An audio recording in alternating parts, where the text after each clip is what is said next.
சாமி நீ காமி ரைமிங்க அத்தை பேசுறனா இல்லையா காமிக்கணுமா இல்லையா நீ சாமி தானே இங்கே காமி கறிக்கிறா வாயை பொழுதுட்டு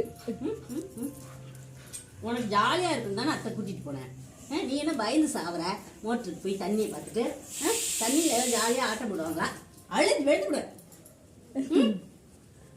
அக்காவை நீ கடிக்க வர அக்கா உனக்கு உடம்பு தானே தேய்ச்சி விடுச்சு வேண்டி தருமா அக்கா வேண்டி கடிக்க வர ஒழுங்காவே தேய்ச்சி கொடுக்கல இங்கே இங்கெல்லாம் வைக்க கூட அவங்க மண்ணில் வந்தா இப்ப வெறி பிடிச்சி போச்சு பிள்ளைக்கு இதை போட்டு இதை கடிச்சு இழுத்து அதை கிழிச்சாதான் அடுத்த வேலை ஓடும் ஏதோ முடியெல்லாம் போயிடுச்சு தண்ணியில போய் பட்டுவோம் அதான் அம்மா தண்ணியில போட்டு அமுக்குனா பிள்ளைய போட்டு அமுக்கி விட்டாங்கடா பயமுறுத்திட்டாங்கடா பிள்ளைய தங்க பிள்ளைய பயமுறுத்திட்டாங்களோடி என் மயில என் மயில் பிள்ளைய ஏன் சாமி